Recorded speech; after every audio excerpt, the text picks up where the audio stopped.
Hey folks, welcome to my channel நம்ம talkies. எல்லாரும் எப்படி இருக்கீங்க? சூப்பரா இருப்பீங்கன்னு நம்புறேன். இன்னைக்கு நாம பார்க்க போற ரெசிபி வந்து பைனாப்பிள் ரசம். ஸோ பைனாப்பிள் ரசம் செய்வதற்கு தேவையான பொருட்கள் பைனாப்பிள் ஜூஸ் கொஞ்சம் அடிச்சு வச்சிட்டு இருக்கேன். அதுக்கப்புறமா வெட்டி வச்ச பைனாப்பிள், கருவேப்பிலை, அதுக்கப்புறமா வந்து டொமேட்டோ, அதுக்கப்புறமா மஞ்சள் பொடி, அதுக்கப்புறமா பெருங்காய பொடி, அதுக்கப்புறமா வந்து சீரகமும் அதுக்கப்புறமா பெப்பரும் அப்படியே நம்ம வந்து கிரைண்ட் பண்ணி எடுத்து வச்சிட்டு இருக்கோம். மறுபடியும் சொல்றேன், சீரகம் அதுக்கப்புறமா பெப்பர், பாருங்க க்ளோஸ் அப்ல காட்டுறேன். பெப்பர் சீரகம் ரெண்டுத்தையுமே கிரைண்ட் பண்ணி வச்சிட்டு இருக்கேன்.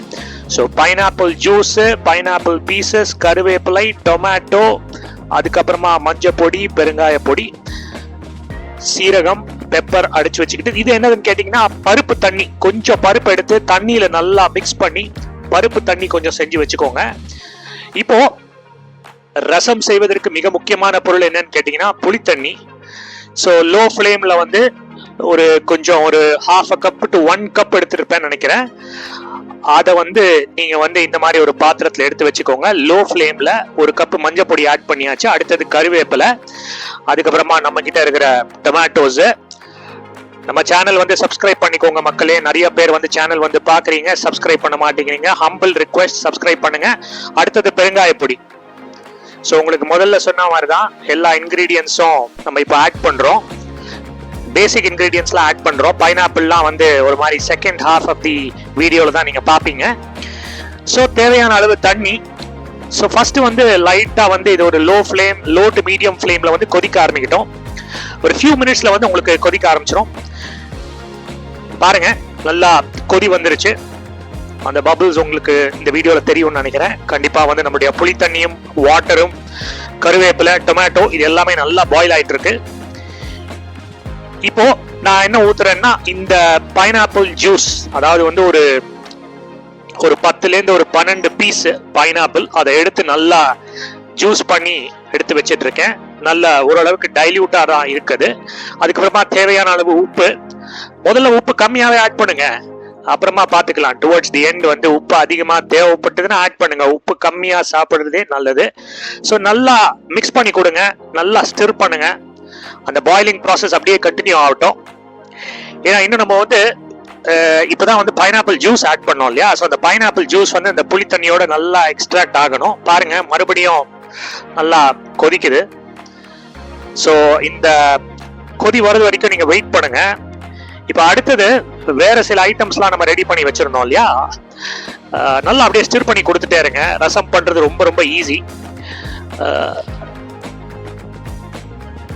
பருப்பு தண்ணி நம்ம எடுத்து வச்சிருந்தோம் இல்லையா? அந்த பருப்பு தண்ணியும் இப்போ வந்து நம்ம இதுல எடுத்து ஊத்த போறோம். அதனால அதை ரெடியா எடுத்து வச்சுக்கோங்க. ஸோ டொமேட்டோஸ்லாம் ஓரளவுக்கு ஒரு மாதிரி பாயில் ஆயிடுச்சான்னு பாருங்க, செக் பண்ணிக்கோங்க அடிக்கடி. இப்போ அடுத்தது வந்து பருப்பு தண்ணி. ஸோ நம்ம பைனாப்பிள் ஜூஸ் ஊற்றியாச்சு. இப்போ அடுத்தது நம்ம வந்து பருப்பு தண்ணியை ஊற்றுறோம்.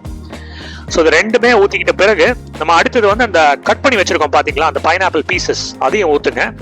ஸோ இந்த பைனாப்பிள் பீசஸ் பார்த்தீங்கன்னா நம்ம எல்லாருக்கும் தெரிஞ்ச மாதிரி தான், இது வந்து கொஞ்சம் ஹார்டாக இருக்கும். ஸோ பட் நம்ம ரசத்தில் வந்து அதை போடும்பொழுது அது ஓரளவுக்கு அது பாயில் ஆகணும். ஸோ அதனால வந்து இதை அப்படியே வந்து கண்டினியூ பண்ணுங்க. இந்த பாயிலிங் ப்ராசஸ் வந்து கண்டினியூ பண்ணுங்க டில் த டைம் அந்த பைனாப்பிள் வந்து ஓரளவுக்கு சாஃப்ட் ஆகணும். அது நீங்க உங்களுக்கு ஒரு உள்ள பார்த்தாலே தெரிஞ்சிடும். ஸோ ஒன்று வந்து இந்த பைனாப்பிள் ஜூஸ், அதுக்கப்புறமா இந்த பைனாப்பிள் பீசஸ் எல்லாமே வந்து உள்ள செட்டில் டவுன் ஆகி நல்ல ஒரு வாசனை வருது பாருங்க. இப்போ அடுத்தது நான் ஆட் பண்ணது வந்து ரசம் பவுடர். ரசம் பவுடர் வந்து ஒரு ஸ்பூன் போதும். இது நம்ம வீட்லயே செஞ்ச ரசம் பவுடர், நல்லா ரொம்ப ஃபைனா கிரைண்ட் பண்ணி வச்சிருக்கேன். அதனால வந்து நீங்க ரொம்ப நேரம் கொதிக்கணும் அப்படிங்கிறதும் அவசியம் இல்லை. ஸோ கிட்டத்தட்ட வந்து நம்மளுடைய ரசம் ரெடி ஆயிடுச்சு. ஸோ அப்படியே ஸ்டிர் பண்ணி கொடுத்துக்கிட்டே இருங்க. பாருங்க மறுபடியும் கொதிக்குது. இந்த ரசத்துல வந்து மெயினா வந்து அந்த பாயிலிங் தாங்க ரொம்ப முக்கியம். ஏன்னா இந்த ரசம் வந்து மெயினா நம்ம வந்து பைனாப்பிள் ஆட் பண்றோம், பைனாப்பிள் ஜூஸ் ஆட் பண்றோம். ஸோ அந்த பைனாப்பிள் அண்ட் பைனாப்பிள் ஃப்ளேவர் வந்து கம்ப்ளீட்டா இறங்கணும், சரிங்களா? ஸோ அதனால நல்லா கொதிச்ச பிறகு அதை எடுத்து வச்சிருங்க. இப்போ நம்ம வந்து தாளிச்சு கொட்ட போறோம். எதை வச்சு தாளிச்சு கொட்ட போறோம்னா, ஃபர்ஸ்ட் வந்து நம்ம எண்ணெய் போட போறது இல்லைங்க, நம்ம வந்து நெய் போட போறோம். ஏன்னா நெய் will add a special taste to that rasam. So அதனால மறந்து போய் எண்ணெய் ஆட் பண்ணிடாதீங்க, நெய் ஆட் பண்ணுங்க. 1 ஸ்பூன் இல்லை 2 ஸ்பூன் ஆட் பண்ணிக்கோங்க. அடுத்தது வந்து ஆஸ் யூஷுவல் நம்மளுடைய மஸ்டர்ட் சீட்ஸ், அதாவது கடுகு ஆட் பண்ண உடனே கொஞ்ச நேரத்தில் வந்து அந்த கடுகு வந்து வெடிக்க ஆரம்பிக்கும், பொரிக்க ஆரம்பிக்கும். அது வரைக்கும் வெயிட் பண்ணுங்க. இப்போ அடுத்தது இன்னொரு ஐட்டம் நம்ம வந்து முதல்ல இன்கிரீடியன்ஸ்ல பார்த்தோம் இல்லையா, என்ன பார்த்தோம்னா சீரகமும் பிளாக் பெப்பரும் நம்ம வந்து கிரைண்ட் பண்ணி வச்சிருந்தோம். ஸோ அதை வந்து இதுல ஆட் பண்ண போறோம். இதுதான் அந்த ஒரு 1லேருந்து ஒரு 2 ஸ்பூன் இருக்கும் அதுல. அதை ஆட் பண்ணிட்டு அப்படியே அந்த நெருப்புல அப்படியே காட்டுங்க. ஒரு ஃபியூ செகண்ட்ஸ் தான், ஒரு 10 செகண்ட்ஸ் அப்படியே ஹை ஃப்ளேம்ல காமிச்சு ஆஃப் பண்ணிடுங்க. அதுக்கப்புறமா இந்த ரசத்தோட மிக்ஸ் பண்ணுங்க. பியூட்டிஃபுல் பைனாப்பிள் ரசம், செம்மையான ஃப்ளேவர், குழந்தைகளுக்கெல்லாம் ரொம்ப ரொம்ப பிடிக்கும். யூஸ்வலா வந்து டொமேட்டோ ரசம் வந்து நிறைய குழந்தைங்க சாப்பிடவே மாட்டாங்க. டைரக்டா சாம்பார்லேருந்து தயிருக்கு போயிடுவாங்க, இல்லை வந்து தயிர் கூட சாப்பிட மாட்டாங்க, மோர் சாதம் கூட சாப்பிட மாட்டாங்க. ஆனால் இந்த பைனாப்பிள் ரசம் நீங்கள் உங்கள் வீட்டில் செஞ்சு பாருங்க, கண்டிப்பாக எல்லாருமே விரும்பி சாப்பிடுவாங்க. நம்ம பைனாப்பிள் ரசம் ரெடி ஆயிடுச்சு. இப்போ கடைசியாக ஒரு இன்றியமையாத இன்கிரீடியன்ட், என்னுடைய எல்லா வீடியோஸ்லையும் சொல்றது தான், என்னதுன்னு கேட்டிங்கன்னா கொத்தமல்லி ஆட் பண்ணியாச்சு. ஏன்னா அதுவும் ஒரு ஃப்ளேவர் என்ஹான்சர். எப்படி பெருங்காயம் எப்படி ஒரு ஃப்ளேவர் என்ஹான்சரோ, கொத்தமல்லியும் ஒரு வித்தியாசமான ஒரு ஃப்ளேவர் என்ஹான்சர். பட் இதில் பார்த்தீங்கன்னா வந்து பைனாப்பிள் தான் மெயின் இன்கிரீடியன்ட். ஸோ யூஸ்வலாக ரசத்தில் வந்து டொமேட்டோ தான் மெயின் இன்கிரீடியன்ட், இதில் வந்து பைனாப்பிள் மெயின் இன்கிரீடியன்ட், டொமேட்டோ வந்து செகண்டரி இன்கிரீடியன்ட். பாருங்க, பியூட்டிஃபுல்லாக வந்து பைனாப்பிள் ரசம் ரெடி ஆயிடுச்சு.